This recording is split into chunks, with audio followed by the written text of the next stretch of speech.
We travel to the United States, El Paso, Texas. The date, the 29th of February, the year 1960. Ricardo Richard Leyva Munoz Ramirez is born to Julian and Mercedes Ramirez. Ricardo was the youngest of 5 children. Early life was not great for him, his siblings, or his mother. His father, Julian, was an alcoholic who would often physically abuse the family. Richard started experimenting with alcohol and marijuana by the time he was just 10 years old. By the age of 12, he was no longer sleeping at home.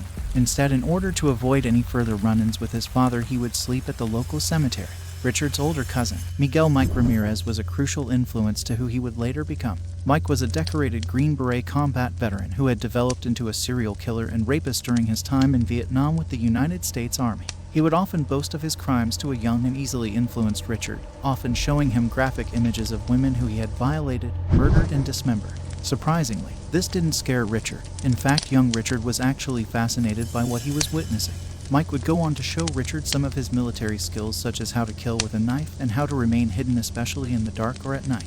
On the 4th of May 1973, Mike was having a heated argument with his wife Jessie and killed her by shooting her in the face. Young Richard was present during this incident and would later go on to state that witnessing the murder was not a traumatic event for him. As fate would have it, Mike would go on to be found not guilty for the murder of his wife by reason of insanity, with post-traumatic stress disorder being attributed to his service in the United States Army. He spent the next several years in a mental hospital within Texas. Richard, still a young boy and now with nowhere to go, was taken in by his older sister Ruth and her husband Roberto, who had issues of his own. You see, Roberto was a peeping Tom who would take Richard along on his nocturnal voyeuristic exploits. To make matters worse, Richard was now also experimenting with LSD. In 1977, his cousin Mike was released from the mental institute and would often join Richard and Roberto on their nocturnal walks. Richard and Mike resumed their relationship and bonded further over drugs and alcohol. It is believed to be at this point. At the age of just 14, Richard began to nurture an unhealthy interest in Satanism and the occult. By this time, the young adult Richard's mind was already hardwired with vivid images of graphic violence and sexual fantasies, murder and mutilation. Still in high school, he took a part-time job at a local hotel chain, where he would rob sleeping patrons by using his own passkey. Unchecked and feeling confident, he would sink to new lows of depravity. It was here where he is known to have molested 2 children. Richard's employment was terminated when a patron at the hotel beat Richard to a pulp as he was protecting his wife from Richard, who was intent on raping her. Charges were dropped as the couple lived out of state and did not wish to return to Texas in order to testify. A missed opportunity. If only they had known what he would go on to do. The year is 1982. Richard, now a 22-year-old man, has set his sights on California. His drug of choice is now cocaine, and Richard would commit theft and burglaries to feed his habit. He lived a transient life between Los Angeles and San Francisco, and would travel between north and south of California to sustain his year-long crime spree. The Night Stalker now starts his murderous campaign. April 10, 1984, San Francisco. Ramirez murders May Loon, a defenseless 9-year-old girl. He convinces May, who is looking for a lost $1 bill, with her younger 8-year-old brother to follow him into the basement of his building. Once they were in the basement, he beat the 9-year-old girl, raped and strangled her before stabbing her to death. He hung her partially clothed body to a pipe where she would later be discovered.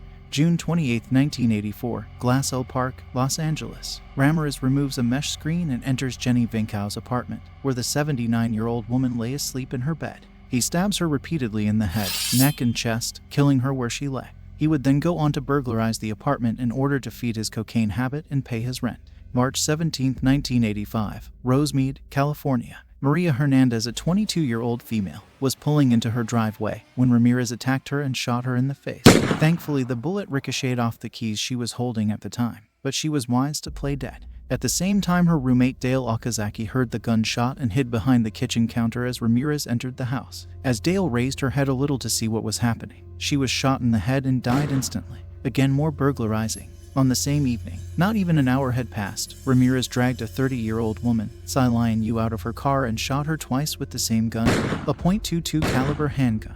Ramirez then ran off into the dark. 3 victims, with 1 survivor, Maria Hernandez. March 27, 1985, Whittier, California. Ramirez returns to a house he has previously burgled only a year ago. Vincent Charles Zazara, 64, was shot in the head with a .22 caliber handgun. Maxine Lavinia Zazara, 44, Vincent's wife, was awoken by the noise of the gunshot. Ramirez beat her and bound her, as he went on to help himself to the victims' belongings in their room.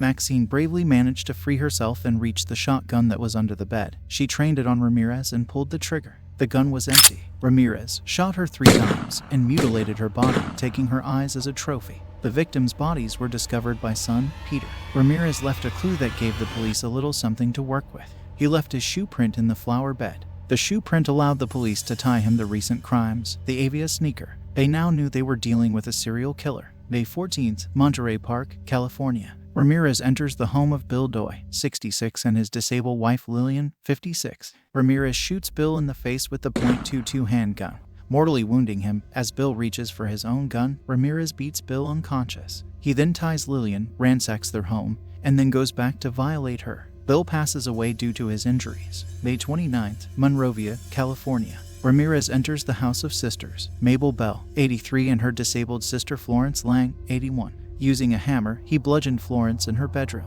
He then bound and bludgeoned Mabel. After that, he used an electrical cable to shock her. He then rapes Florence and then draws satanic symbols on her thigh and around the house before vanishing into the dark. Mabel does not survive. May 30th, Burbank, California. The very next day after, he sneaks into the home of Carol Kyle, 42, and her 11-year-old son. After bounding the mother and child together, he ransacks the house. He then separates mother and child and repeatedly rapes Carol. He leaves after binding mother and child back again. July 2nd, Arcadia, California. Ramirez drives into town and with no methodology at all, appears to pick a house at random, where he finds his next victim. Mary Cannon, 75, is fast asleep in her bedroom. Ramirez bludgeoned her unconscious with a lamp and then stabbed her to death using a large knife from the victim's kitchen. He continues to stab her after she passes away. Ramirez vanishes. July 5th, Sierra Madre, California. 16-year-old Whitney Bennett was woken by Ramirez hitting her violently with a tire iron. He then looks for a knife to finish her off, but thankfully could not find one. As he is trying to strangle her with a telephone cord, he is freaked out by the electrical sparks from the cord and flees into the dark. Thankfully, Whitney survives the ordeal. July 7th, Monterey Park, California. Lucille Nelson, 60, was asleep on her couch in her living room. Ramirez snuck in, burglarized the house, and then upon finding Lucille, beat her to death by stomping on her face and head. He had used so much force that a shoe print of his Avia sneakers were left imprinted on Lucille's face. She did not survive. That same evening, 63-year-old Sophie Dickman was relaxing at home when Ramirez broke in, stole her jewelry, and attempted to rape her. Sophie lived to tell the tale. July 20th, Glendale, California. His victims were Layla Nading, 66, and her husband Maxon, 68. He then arrives at the Covenant residence in Sun Valley at 4:15 a.m. and repeats the same pattern, killing the husband, chaining her as he slept, repeatedly raping his wife Sonkit, and tying up their 8-year-old son. He fled with the valuables. August 6th, Northridge, California. Same gun, same MO. But this time the victims Chris and Virginia fight back despite being seriously wounded. Ramirez leaves empty-handed. The next couple would not be so fortunate. August 8th, Diamond Bar, California. Ramirez enters the home of Elias Aboat, 31, and Sakina Aboat, 27, at a little after 2:30 in the morning. He kills Elias in the master bedroom as he lay asleep with the .25 caliber gun and a bullet to the head. Elias had no chance. He beats Sakina and brutally rapes her, but not before forcing her to show her where all the family valuables were kept. Their 3-year-old son was tied up as the assault continued. Soon after, he leaves the residence and vanishes into the dark. There was a media frenzy building up in the Los Angeles area. Ramirez's crimes were gaining more and more coverage. To say that the residents of Los Angeles were nervous is an understatement. Imagine feeling vulnerable in the one place you shouldn't.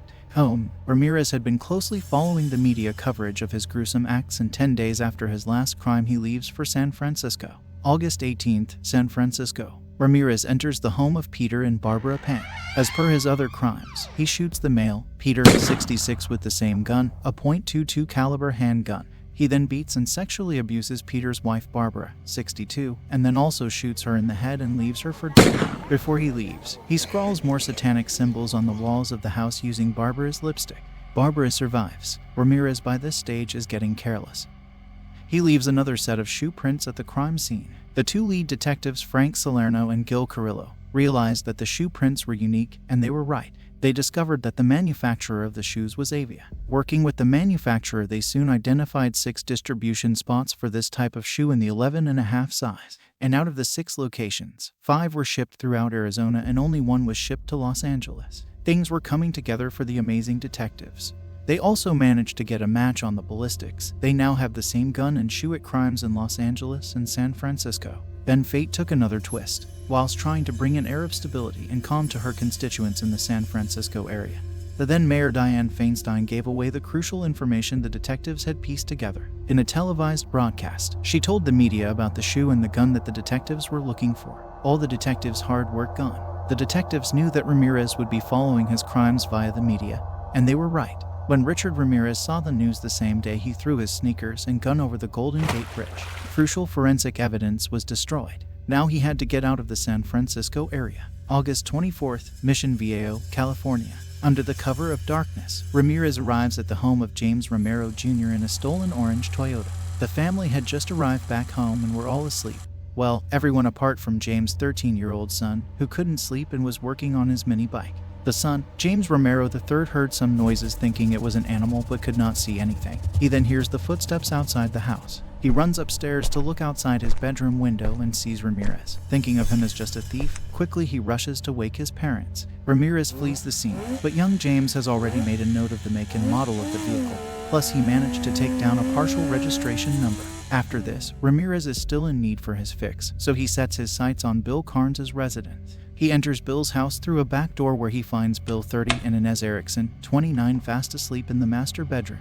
As Ramirez cocks his gun, Bill is woken but is shot 3 times in the head before declaring to Inez that he was the night stalker. He drags Inez to another room where he repeats his sadistic rituals, and after he is done with her, he demanded cash and made her swear on Satan that there was no more money in the house. Both Bill and Inez survived the ordeal. Inez's detailed description of Ramirez was crucial and gave officers something to work with. The stolen orange Toyota was found abandoned in Koreatown, Los Angeles, and again the detectives' luck would turn around. Ramirez had left a fingerprint on the back of the rear view mirror. They then identified him through their own database and had an image they could work with. They now knew who they were looking for. The 29th of August 1985. The police department releases his mugshot at a press conference and declares, "We know who you are now, and soon everyone else will. There will be no place you can hide." August 30th, 1985. Tucson, Arizona. Ramirez arrives in Tucson, Arizona to meet his brother. At this stage, he has no idea he has been identified.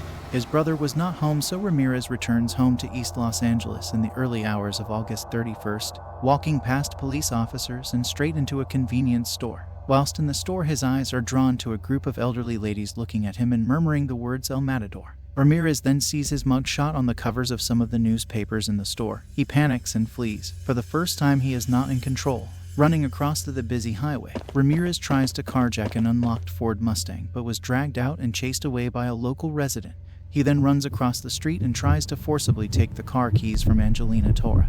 Her husband Manuel sees the commotion and grabs a fence post and strikes Ramirez over the head. With all the screaming and shouting going on in the Boyle Heights area, a group of 10-15 residents quickly formed and started chasing down Ramirez, cornering him on Hubbard Street, where they beat him and held him down until the police arrived and took him into custody to the Hollenbeck Police Station. September 20th, 1989. Trial and conviction. On September 20th, 1989, Ramirez was convicted of all 43 charges, 13 counts of murder, 5 counts of attempted murder, 11 sexual assaults, and 14 burglaries. On the 7th of November, he was sentenced to death in California's gas chamber. Death, chronic substance abuse and chronic hep C viral infection coupled with complications from B-cell lymphoma led to Ramirez's death. On June 7, 2013, he was pronounced dead at the Marin General Hospital in California. There are some among us that belong in a cage. Maybe a cage is too good for them. Whether we say that this murderer was born that way or not, we have to admit his environment was a contributing factor. Opportunities were missed on many occasions to catch him, but no one saw this coming. Perhaps had he been given the care and attention he needed when still impressionable, this monster would never have seen the light of day. Had it not been for the relentless actions of the detectives, the victims and members of the public, we may never have known this person's identity. Although we cover real-life stories of a dark nature, remember, life is wonderful and all it takes is a hello to get a conversation started. Always speak to someone about your concerns and share your worries. Seek good company and always take care of each other. Until next time.